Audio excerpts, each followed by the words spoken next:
Hello students, एक बार फिर से आप सभी का स्वागत है मेरे YouTube channel Sunita Sinha Hindi classes पर। अगर मेरा वीडियो पहली बार देख रहे हो या फिर मेरा चैनल पहली बार आए हो तो चैनल को सब्सक्राइब कर लो, साथ में बेल आइकन भी दबा दो ताकि मेरा वीडियो अपलोड होते तुमको सबसे पहले मिल जाए। स्टूडेंट्स, आज के इस वीडियो में हम कुछ महत्वपूर्ण बातें लेकर आए हैं। अगर इन बातों को हम ध्यान दे दें तो वाक्य हमारा अशुद्ध होने से बच जाएगा।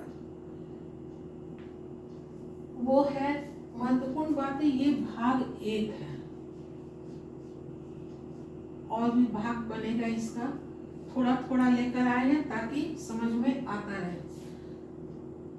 इस वीडियो में हम 4 बातों को लेकर आए हैं। पहला है विभक्ति चिन्ह, दूसरा है क्रियापद, तीसरा हाइफन। हाइफन को हम योजक चिन्ह भी कहते हैं।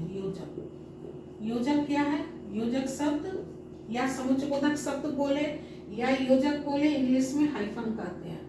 ये क्या है? योजक 2 या 2 से अधिक शब्दों को या फिर 2 वाक्यों को जोड़ने का काम करता है, जैसे और, तथा, एवं, व, ये सब। ये भी कई प्रकार के होते हैं, इसके पहले वाले वीडियो में हम बता चुके हैं सब। अवयव क्या है? ये वे शब्द हैं जिन शब्दों पे लिंग, वचन, कारक और काल का प्रभाव नहीं पड़ता है। जिन शब्दों पे इन चारों का प्रभाव नहीं पड़ता है वैसे शब्द को कहते हैं अवयव शब्द। विभक्ति चिन्ह क्या है? विभक्ति चिन्ह क्या है? कारक मालूम है? कारक क्या है? संज्ञा या सर्वनाम के जिस रूप से वाक्य की क्रिया के साथ उसका संबंध जाना जाता है उसे कारक कहते हैं। कारक 8 है ना?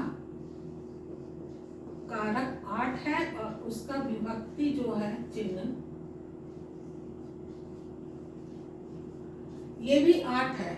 8 कारक का अपना अलग अलग चिन्ह है, विभक्ति चिन्ह। जैसे 1-2 बता रहे हैं क्योंकि तुम लोग को मालूम ही होगा कर्ता का क्या चिन्ह है। ने, कर्म को इस तरह से कारक 8 है, उसका 8 का अपना अपना अलग चिन्ह है जिसको विभक्ति चिन्ह कहते हैं। तो यहाँ विभक्ति चिन्ह कहाँ लगाना चाहिए हम लोग को ये भी जानना जरूरी है। विभक्ति चिन्ह तो पहले संज्ञा के साथ नहीं लिखा जाता है। जैसे मान लो कोई नेता है, उन्होंने भाषण दिया तो क्या कहेंगे? नेता ने अपने भाषण में ये फलाना फलाना बात, तो क्या कैसे लिखेंगे? नेता संज्ञा शब्द हो गया, ने अलग लिखेंगे। संज्ञा शब्द के साथ कारक का जो विभक्ति चिन्ह है वो नहीं लिखते हैं, अलग लिखते हैं, साथ में नहीं लिखते हैं। जैसे नेता ने जनता को, जनता भी संज्ञा शब्द है, इसके साथ को अलग लिखाएगा, साथ नहीं लिखाएगा। पहला बात तो ये हो गया कि विभक्ति चिन्ह जो है संज्ञा शब्द के साथ नहीं लिखा जाता है। अगर संज्ञा शब्द के साथ लिख देंगे ऐसे नेता में साथ में तो ये गलत हो जाएगा। वही दूसरी जगह दूसरा पॉइंट क्या हो गया? मान लो इसको क कर लिए। पहला पॉइंट ख में है कि अब यही सर्वनाम के साथ जुड़कर लिखाएगा। अब वहां अगर हम अलग लिख देंगे तो वो गलत हो जाएगा। जैसे उसने, उस सर्वनाम शब्द है, इसमें कारक की विभक्ति साथ लिखाएगा। उसने, उन्होंने, मुझसे। पहला हो गया संज्ञा के साथ कारक का विभक्ति चिन्ह अलग लिखाता है, साथ नहीं लिखाता है। दूसरा है सर्वनाम के साथ कारक का विभक्ति चिन्ह साथ मिलकर लिखाता है, अलग नहीं लिखाता है। तीसरा है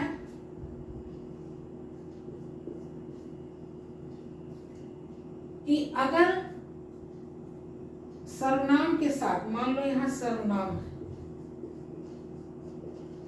और इधर विभक्ति चिन्ह है,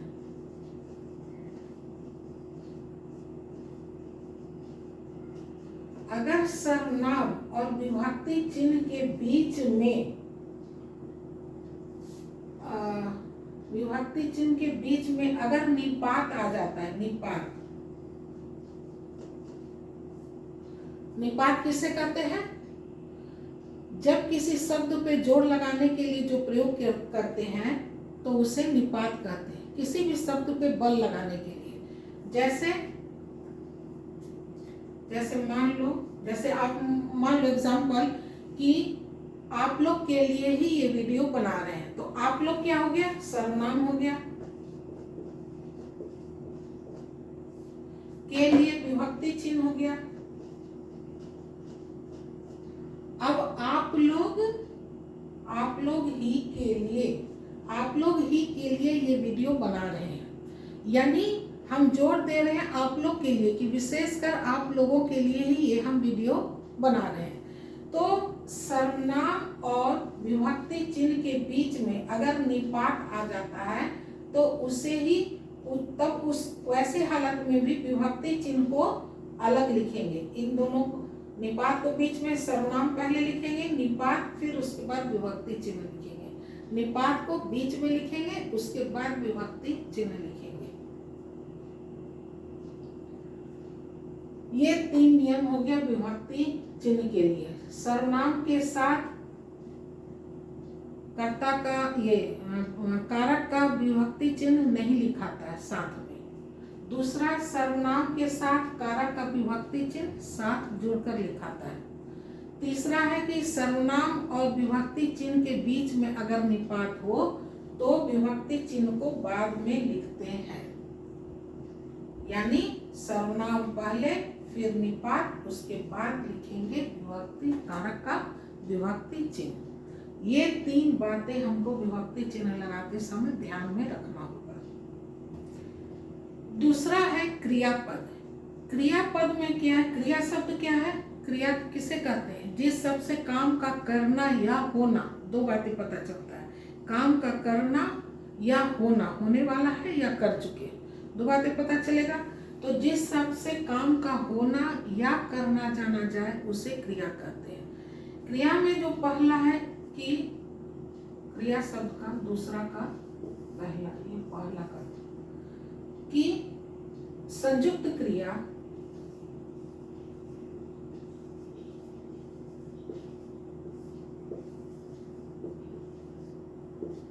संयुक्त क्रिया पहले जान ले। संयुक्त क्रिया किसे कहते हैं?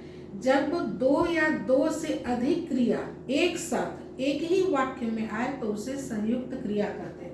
नाम से ही पता चल जा रहा है संयुक्त है, यानी इसमें एक से अधिक क्रिया होगा। तो जिस वाक्य में 1 या 2 माने 1 से अधिक तो 2 से स्टार्ट होगा, 2 या 2 से अधिक क्रिया एक साथ आए तो उसे संयुक्त क्रिया कहते हैं।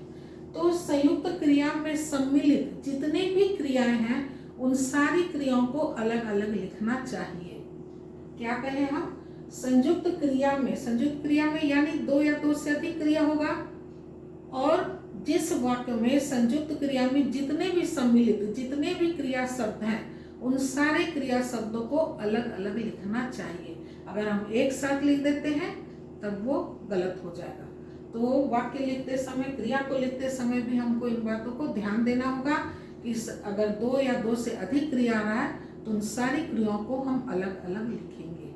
जैसे कोई तुमसे पूछ रहा है तो कहोगे कि जा सकते हो, हाँ तुम जा सकते हो, तो जा सकते हो, जा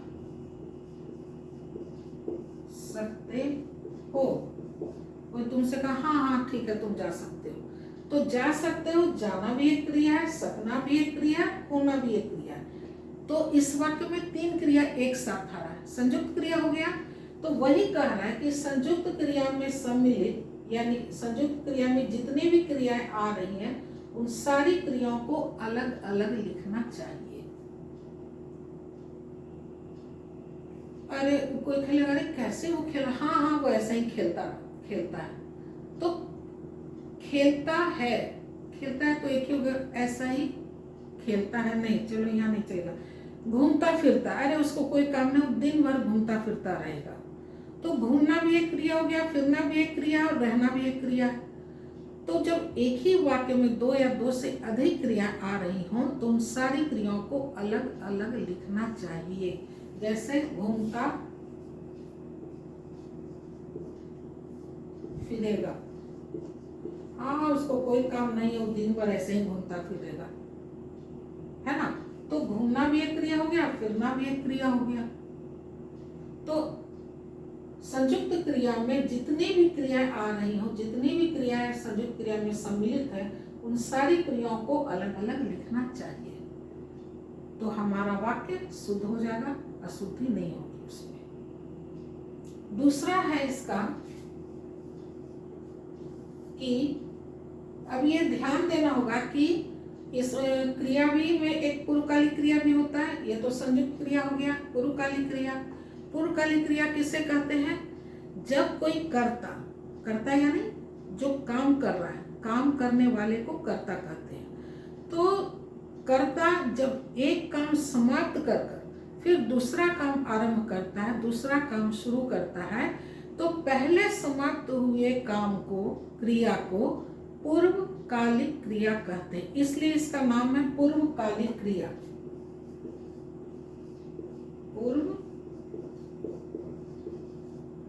पूर्वकालिक क्रिया। पूर्व यानी पहले, काल यानी समय, कालिक यानी पहले समय में जो काम हुआ है उसको कहते हैं। क्रिया यानी काम, यानी पहले समय में जो काम हो चुका है उसको कहेंगे पूर्वकालिक क्रिया। तो पूर्वकालिक क्रिया में कर प्रत्यय जुड़ जाता है। कर प्रत्यय, प्रत्यय मालूम है प्रत्यय क्या किसे कहते हैं? प्रत्यय वे शब्दांश है जो किसी शब्द के पीछे जुड़कर उसके अर्थ में विशेषता ला देता है या फिर उसके अर्थ को बदल ही देता है, पूर्ण रूप से बदल देता है। तो पूर्वकालिक क्रिया में ये जो कर प्रत्यय है ये हमेशा जुड़ कर लिखा गया। यहाँ हम बोले कि सारी क्रिया को अलग लिखना, लेकिन पूर्वकालिक क्रिया में कर जो है, करना भी तो क्रिया है, लेकिन ये हमेशा जुड़ कर लिखा था। पूर्वकालिक क्रिया की ये पहचान ही है, क्योंकि जब वो एक क्रिया समाप्त कर दूसरा आरंभ करेगा, शुरू करेगा, स्टार्ट करेगा, तो उसमें कर लगना ही है। जैसे कि वह स्कूल से आकर सो गया, तो स्कूल से आना एक काम खत्म कर दिया, आने का काम, उसके बाद फिर वो सोया है, दूसरा काम शुरू किया सोने का, तो आकर।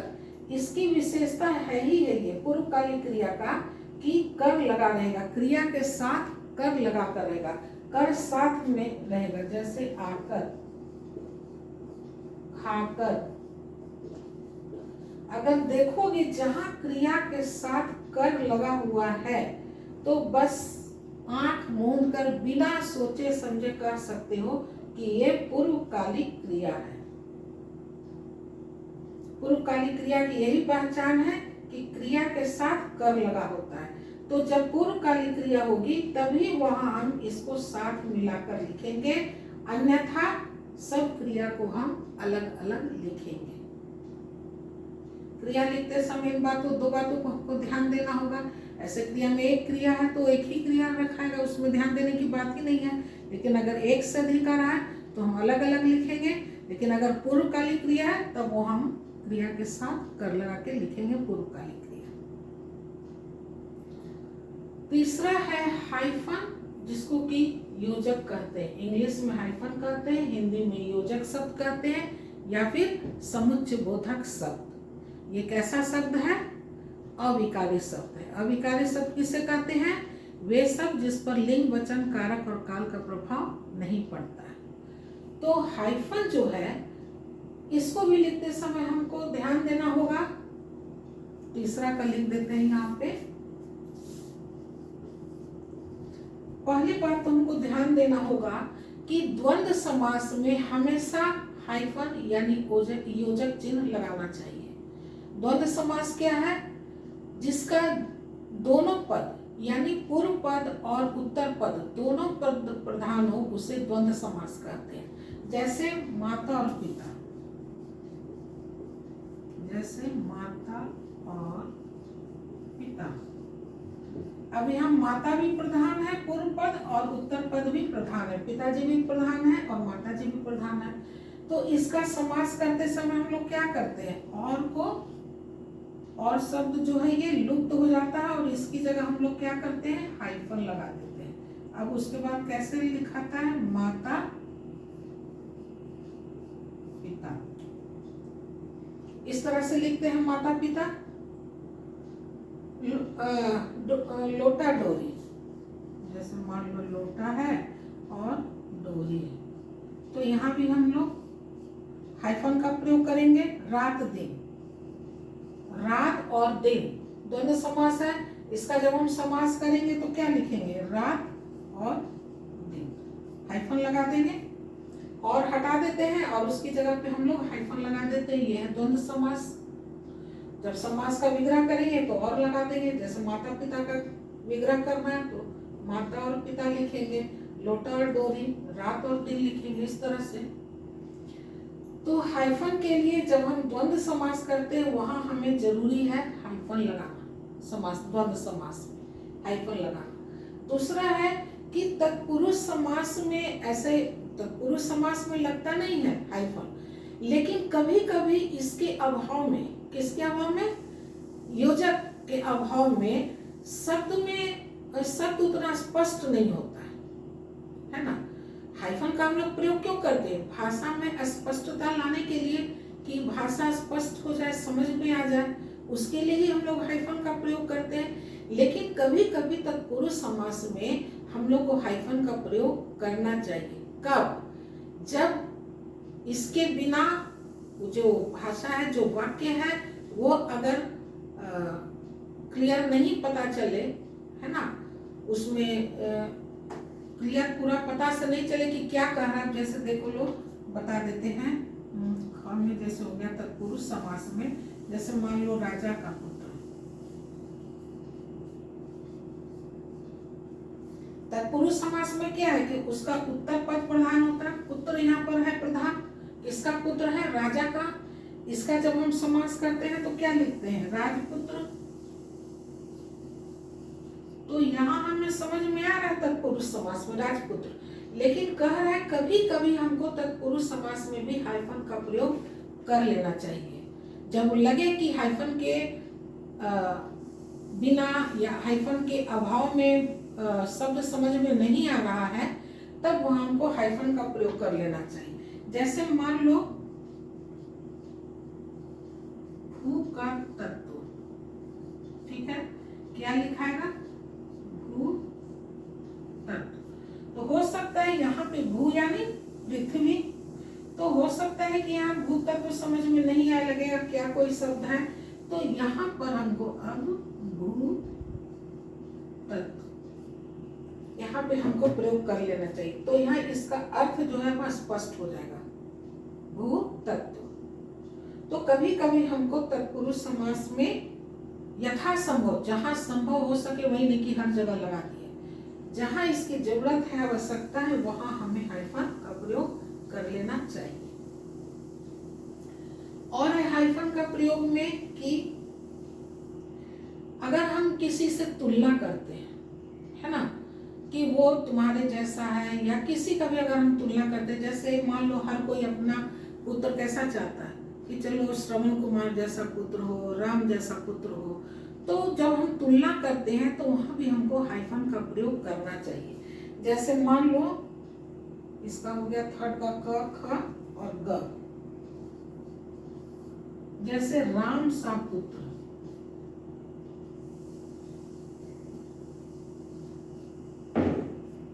अब यहाँ पुत्र की तुलना कर रहे हैं राम सा, कैसा पुत्र होना चाहिए, राम सा। तो जब हम किसी की तुलना करते हैं तो सा या सी या से, तो वहां हमको हाइफन का प्रयोग कर लेना चाहिए। जिससे हम तुलना कर रहे हैं, जिस किसी का तुलना जिस व्यक्ति से कर रहे हैं, उस व्यक्ति के साथ सा, सी, से शब्द के अनुसार प्रयोग कर कर हाइफन लगा देना चाहिए।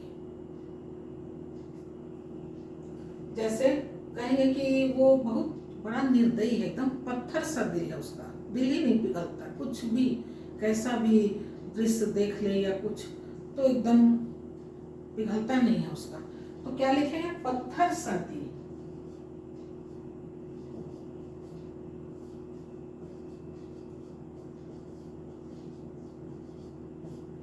अब उसका दिल को किससे तुलना कर रहे हैं? पत्थर से। तो यहाँ जब तुलना कर रहे हैं तो जो भी है सा से सी, तो वह उसके बीच में हाइफन का प्रयोग कर लेना चाहिए। तो यहाँ भाषा की स्पष्टता पता चल जाता है। तो ये हो गया हाइफन। अब चौथा है अव्यय। अव्यय किसे कहते हैं? वे शब्द जिस पर कि लिंग, वचन, कारक और काल का प्रभाव नहीं पड़ता है, वैसे शब्द को कहते हैं अव्यय शब्द। अब अव्यय शब्द जो है ये भी अलग ही लिखा जाना चाहिए। जैसे मान लो अव्यय शब्द के लिए, अव्यय शब्द तो यहाँ भी हो सकता है, ये भी अव्यय शब्द ही है। तो अव्यय शब्द को भी अलग ही लिखना चाहिए सर्वनाम के साथ। जैसे मान लो आप ये शब्द का होगा, जैसे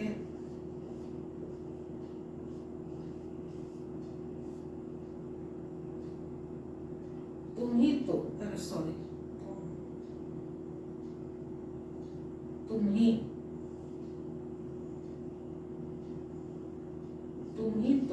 तो क्या हो गया?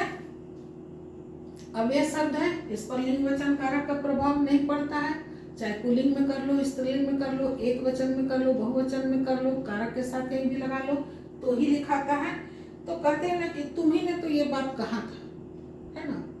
तो यहाँ तुम्ही के साथ जो ये अव्यय शब्द है इसको भी अलग लिखना चाहिए, साथ में नहीं लिखाता है। जितने भी सारे अव्यय शब्द हैं वो सारे अव्यय शब्द सर्वनाम के साथ नहीं लिखाता है। विभक्ति चिन्ह साथ लिखाता है लेकिन अव्यय शब्द साथ में नहीं लिखाता है। तो आज ये 4 चीज के बारे में बता दिए हैं। अगर इन चारों चीजों को ध्यान में लेकर हम लिखेंगे तो वाक्य में स्पष्टता बनी रहेगी और साथ साथ वाक्य भी शुद्ध रहेगा। आज के वीडियो में बस इतना ही। अगर मेरा वीडियो समझ में आता हो, अगर इसमें से कुछ भी जानकारी मिल गई हो तो प्लीज़ चैनल को सब्सक्राइब कीजिए, लाइक कीजिए और शेयर कीजिए ताकि अधिक से अधिक लोग इसको जान सकें। आप सभी का एक बार फिर से बहुत बहुत धन्यवाद। एक नए टॉपिक के साथ, नए टॉपिक मतलब कुछ महत्वपूर्ण बातें का भाग 2 लेकर आएंगे। तब तक के लिए bye bye and take care.